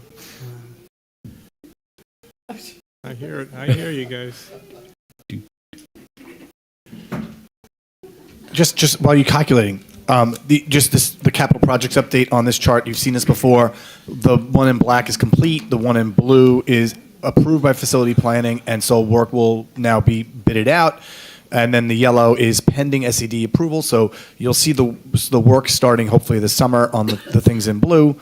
And then, obviously as time goes on, more and more of those things. So did I fill that time? No, you can go, Mr. Pappas. I'm good. I'll speak in a bit. Oh, all right. Okay, good. Thank you. Okay, Wait, so when you say complete air conditioning project, you mean every school has an air conditioner? I know that it was. All right, hold on, because I see that Mr. Camerata is here. So the last time him and I spoke, we were down to 2 air conditioners at Summit, correct? Is that still correct? I believe they're finished. Yeah. So. Yeah. So Gardner's is fully done, right? Right, electric and ACs, and all the ACs are in at Summit, and it's just the finalization of the electric work. So it is March, so we're actually ahead of schedule because we had said by the spring. So yes, and once they're all up and running, I know the board has asked for us to be able to bring in all the guys that have and all the folks that have helped with this project, and to give some congratulations because it's obviously your department undertook a monumental task and completed it. It's been tremendous. So very excited.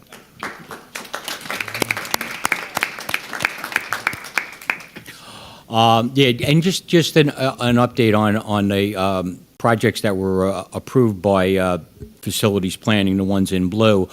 We are going to be opening public bids. We're required to bid these projects out for the public address systems in 11 buildings, as well as updating the fire alarm systems in the same 11 buildings. That bid opening is, I believe it's April 9th.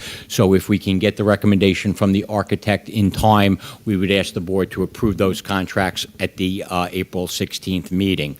The other projects are up at SED pending approval.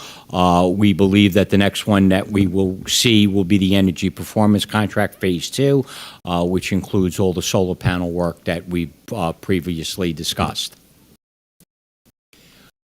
We were asked to put a report up on the district website. So at a glance, we've categorized these projects so that you can see what stage we're in. The first one, I know it's a little bit difficult to read, but probably clearer in your budget binders if you're looking at the hard copy. The first category are the energy performance contracts for Phase 2. You can see that those things are waiting SED approval. Where the drawings and design are up there.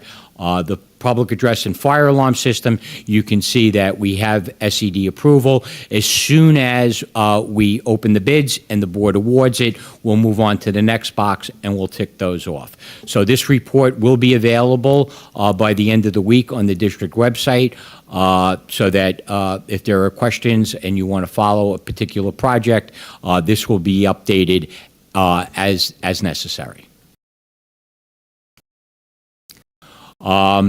We are, despite the fact that it's called a 5-year capital plan, we do not update it every 5 years. We like to update it annually. Every 5 years, we're required to do a building condition survey. So this is what I would call somewhat of a minor revision. Every 5 years when we do the building condition survey, we get new information, new priorities come in, and we'll do a major revision. The building condition survey will be completed at the end of this calendar year by December of '24, and I believe it must be submitted to New York State by January of 2025. Once we have that report, the following year, the 24-25 5-year update, we'll likely see more revisions than in than we see here today. And what are those revisions? Well, mainly it's just some change in scope as we go into and we begin to design projects. So for one example, the elementary school playgrounds, the original plan was to just resurface to resurface the ground, but we found that other work needed to be reformed, so we updated the dollar amounts in those to to better reflect the work that needs to be done. We added the athletic fields at the track and field at Wisdom. We will be, as well as considering the lighting there, and we have. And we've updated our projections for district-wide bathroom and ceiling replacements. Like I mentioned, the building condition survey is due by the end of the year. So our next iteration of the 5-year plan will incorporate the changes in the building condition survey. This is just a list of the projects that we currently have here. What I would point out, one of the reasons that I thought it was important to present it by building is that we want to, we want to try to ensure that the distribution of our resources are going to the buildings in a fair and equitable way, no one building's being favored. And you can see that the percentage for the elementary schools, they're highlighted in yellow, are all approximately the same. The green are the middle schools and the blue are the high schools. So, it's just a way of making sure that we're sharing the resources evenly across the district. So far to date, we've had $40 million worth of projects that have either been approved or are under review with the state, and another $20 million in the design phase. As you recall, we had about a $70 million budget, and so we were not anticipating being able to do all this work at this time, but more money is being added to capital, $3 million to a transfer this year in the budget, and we had some, we now have a new 2023 capital reserve that once the vote is approved, there's $7 million there. So we continue to have an infusion of capital, although the rate of growth of the capital reserves will likely grow as we begin to shrink any annual or anticipated surpluses in the budget. It'll slow. What's that? It will slow. It will slow. I thought you said grow. Okay. Okay. What did I say? I'm sorry. I thought you said grow, but it will slow. I'm It will sorry slow. if I was not clear. Hi. Yes. Out of the $111 million in planned projects, generally speaking, when the project comes back in, are we under or over? Actually, a couple of the projects that we've done so far, we've done through cooperative bidding. They have been, for the most part, right on the money. The big one is going to be the fire alarm and public address. So I'll be in a better position to answer that question when we open those bids on April 9th. But based on past history, just go back. It really depends. I think there were some years where districts were unpleasantly surprised because construction costs were going up so quickly, so that when they were originally put in a plan, by the time they were approved by the state and then awarded and bidded, 2 or 3 years may have gone by, and you did see dramatic increases in construction costs negatively impacting a district's ability to do the work. So far, we're good, but like I said, we'll know more when we open the bids. But once the project's bidded, what can make them raise the price? No, once it's awarded, it's fine. It's just we have estimates of what those bids should look like, and for both the fire alarm and the public address systems, it's approximately $18 million worth of work. We're not going to know what they're going to want to charge us until we actually open those bids, and it could be that amount, it could be more, it could be less. And the prices on the previous slide, that was what we estimated. There was not a bidded account. For the most part, that's what was estimated. The only two that we know of are the security projects in Phase 1 and the electric work that was done at Summit and Gardner's, because those were already done, those were already awarded, and those were, I would say, for the most part, right on the estimate that was provided by the architect. So far, we're doing well with that, but the big ones are coming up now. And due to inflationary, 4%, that could also change and go up more? Yeah, and that's what had been driving construction costs. So after the pandemic, people took a breather. Everybody wanted to come back and do construction projects, and there was just so much so much work to go around, and people were just getting more for the same work. Okay, There were also, supply chain issues with, that were. yeah. I hate that term. Absolutely. Thank It you. was Bob. true with lumber, with a lot of materials that drove the prices up. But they never went down to their old prices. No. But I think it's leveled out. There was a few years there where some boards had to reject all bids because the bids came in so much higher than the projections. Let's hope it doesn't occur again.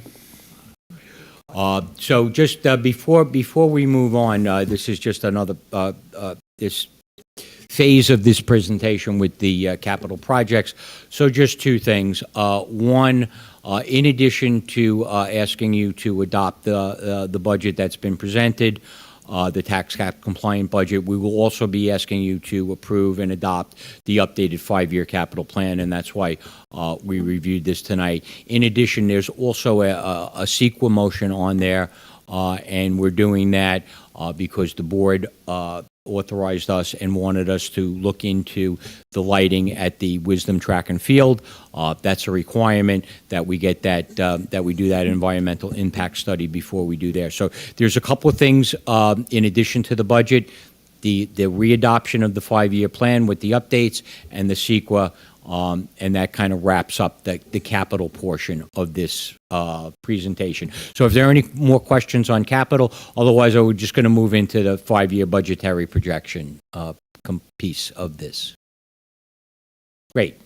All right, so the 5-year budgetary projections, it is recommended by the state controller, by SED, that the board is apprised of, not just looking at a single year budget in isolation, but how this impacts and affects the future. And so it's always a good idea to kind of update these projections.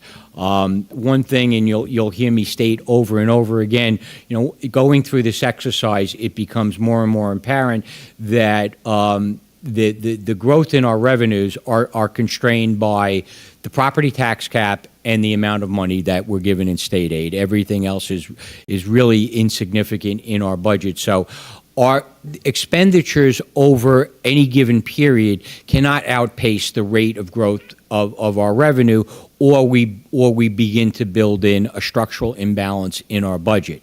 Our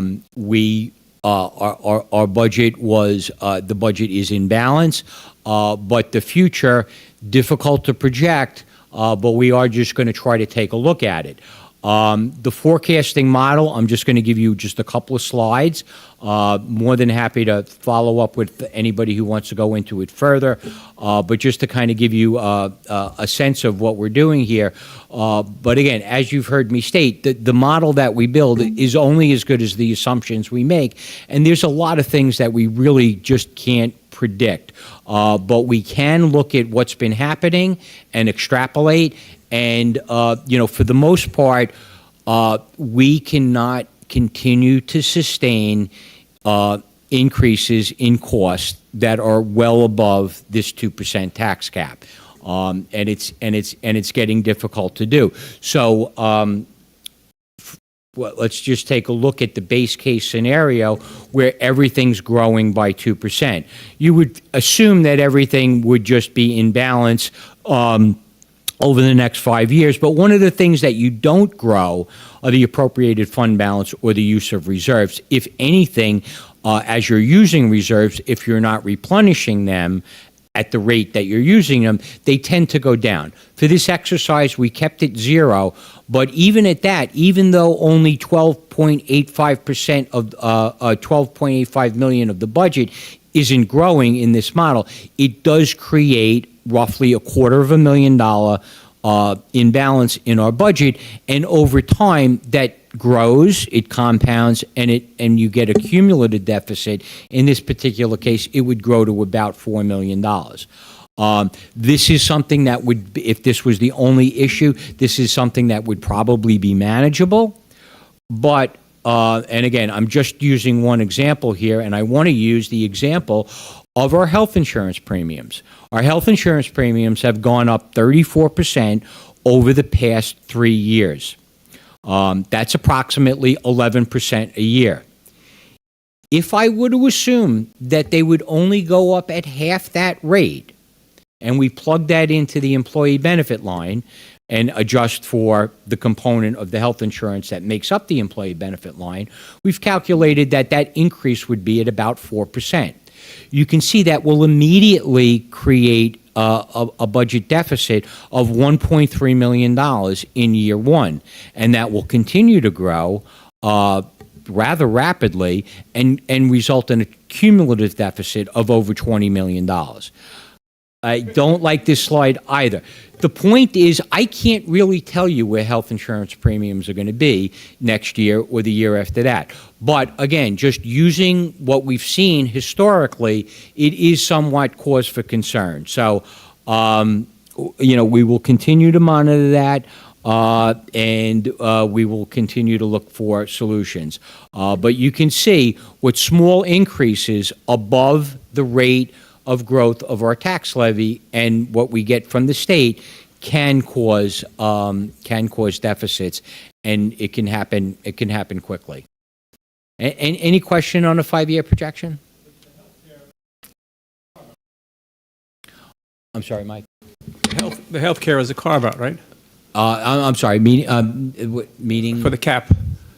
No, the healthcare is not. The retirement Yeah, system I know they are. ERS, contributions are. And as a matter of fact, the ERS was up so dramatically, that's the employee retirement system, so dramatically that there was actually a piece of it that was excluded from the tax cap. For Levittown, relatively small, only about $20,000. ERS went up by about $500,000 this year. That was the increase in our budget, and only $20,000 of that was excluded from the cap. TRS, again, trying to forecast what the retirement system contributions are going to be is really just a guesstimate, because it's really based on the investment returns that these funds generate, and I'm really not in the business of forecasting the market right now. I'd probably have another job. So, Mike, $21 million is devastating for any district if that comes to fruition. And the 5-year projections, they got to be a lot of work, but there's so many variables. I know that Dr. Soroy back in the day would say that these are just really dart throws. See how close you can come. But my thing is, so there's a lot of reserves here on paper. That's $12 million. So over the course of a year, during the school year, how often are we drawing from those reserves? So that's usually just an adjustment that's done at the end of the year. So the 24-25 budget is predicated on the use of about $2.95 million, which was in line with our 21-22 budget. Last year, we were able to take that down actually slightly because we were able to, and so it just positioned us better for this year. But it did have to be brought up, and it was brought up primarily because of that increase, that dramatic increase in ERS. So we are drawing more money from the ERS reserve. Ideally, what you'd like to do is you like to use the reserves or more of the reserves when you feel like an expense like ERS or TRS is peaking. So you kind of level out the impact on the budget. What we're doing now, we don't actually know that it's peaked. It could go higher. Historically, right now, TRS, our contribution rate is about, I think it's just slightly over 10%. It's 10.03%. But there have been prolonged periods where the TRS contribution was above 20%. So if something would like that to come down, I haven't even factored that in here, it would make these numbers pale in comparison, because, the doubling of the contribution rate in TRS would actually double the necessary appropriation. We're currently appropriating about $10 million in the budget for TRS contributions. If that were to double, that could create a $10 million deficit. Well, nobody actually knows what that Nobody formula knows. is, but at least you can see that last year and a half, the market has been up, so that should affect us somewhere maybe 2-3 years down the line to a much lower output of money. Of funds. It should. The market's doing its part. You get concerned. Like I said, ERS went up, and so there was probably it's a rolling average. So a good year rolled off, and we didn't have the best year in 22. So the contribution rate did go up there. You just at some point you just wonder, we cannot keep generating these returns in the stock market. So my last question I'm going to ask is, with the 2.9 that we're going to expend out of the appropriated fund balance, our use of reserves, you said about 2.9 we're going to expend during the year. Where is the other 10 million? I know it's in an account, but what kind of account is it in? That is what we call the appropriated fund balance. So that is money that's built into the budget as a safety net. It really gives us 1 year worth of. So if something were to come up this year, it gives us like a 1 year safety net before we would have to really begin to make cuts to programs. So, the question came up. We did not increase the special education budget at the rate we had been in previous years because things were getting too tight. We still feel there's enough contingency there, but the question comes up: what if you don't have money for that student? Well, the appropriated fund balance is that safety net because that's a mandated expense like transportation where you have to provide that service if it's required. And so this just gives us just another layer of reserves, and so the bulk of that is the $9.9 million in the appropriated fund balance. I did want to add just one thing about that. We were criticized for having too much of an appropriated fund balance in the past by our auditors, so we have been bringing that down. We brought it down to $9.9 million last year, and we've left it at that rate now. No one's going to come and take your money away from you with that. They're going to tell you, don't do it, get it down. Yeah. But that's a huge safety net for this district. But my point is, the $10 million, I'll use that as a number. Yeah. Where is that in an account somewhere? Yes. Okay, so what kind of account? Would it be better? Are we allowed to put it in, say, $1 million certificates of deposit or something, money market, where we can gain, say, a 6% interest, which would give us a $600,000 revenue on that $10 million left over, right? You said? Yes. Did we do that? You're absolutely correct. So that can help mitigate the impact on this. That's why I said, when we go back to the previous slide, that is a manageable thing. So the interest that we're earning there could probably make up that difference. But what are we earning? Are we in a money market, a certificate of deposit, whatever? For such a large amount. So is that money in that, or is it just a regular account? As a matter of fact, we're going to be discussing with the board at one of our future meetings. There is many districts in Nassau County have gone into these investment pools, NICLAS, and the other one is NIFLAC. NIFLAC. So they're basically CD type investments, and so we are doing much better. So the 12.8 is right now in one of the NICLAS or no, we're not in there, but they're in money markets that are earning in excess of 4%. Right now, currently, and like I said, we're taking a little bit more of a scientific approach and trying to do better cash flow projections so that we can invest the money out longer. We are, and again, this budget is part of the tightening. We traditionally had not budgeted much in the way of interest earnings.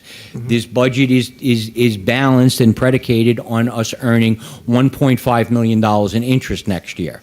Are these, I'm going to use this for example, the $10 million, are they in one large certificate of deposit or money market certificate, or are they in 10 separate ones in case we have to draw out, we don't lose. Yeah, $8 we would million. we would never lock it up in one. We would what we would likely do is we would stagger them so that, kind of ladder CDs so that, maybe $1 million is coming due every month, but they're all 12 months out. So, yeah, we would never tie up the money like that because we know with pretty good predictability when monies go out because, again, it's mostly salaries and benefits, so we can plot when we need the money. But it's at 6% on 10 million, that's $600,000, and that could pay for 6 new teachers, or 6 existing teachers. That as well, yes.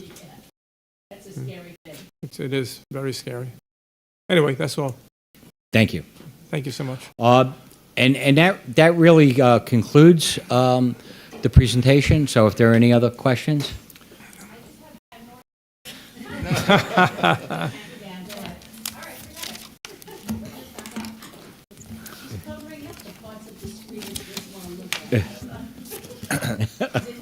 If there are no further questions, Mr. Fabiana, I would just like to thank you and your entire team in regards to all the work that you have done in regards to this budget.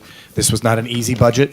You and I spent a lot of quality time together. The whole team spent a lot of quality time together trying to figure out how to balance it to the best that we could without making those cuts and putting it off towards another day. So I just want to thank you for all of your efforts in this project for this budget for next year. So thank you. Thank you. And the unsung hero in the back, Linda Dolichuk. Yes. Thank you, Linda.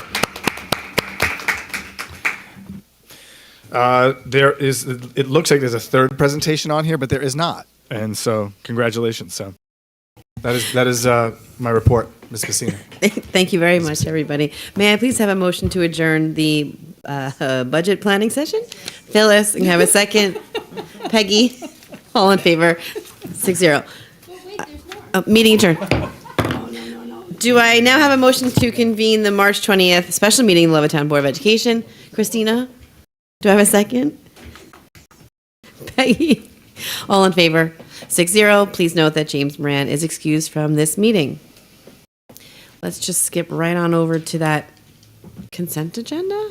Yeah, we already had a public be heard on general items anyways. Great. Do I have a motion to accept items 1 through 10 on the consent agenda? Do you want to? No, but I confirmed it with Bob. We're good? Yeah. Yeah. I just want to make before you. There was one schedule change. Schedule 1004.1, number 5. We're going to pull. So that's 1004.1, number 5. Thank you. Thank you for making the motion. The second, Phyllis, all in favor? 6-0. Can I have a motion to move into executive session to discuss personnel? Christina, do I have a second? Peggy, all in favor? 6-0.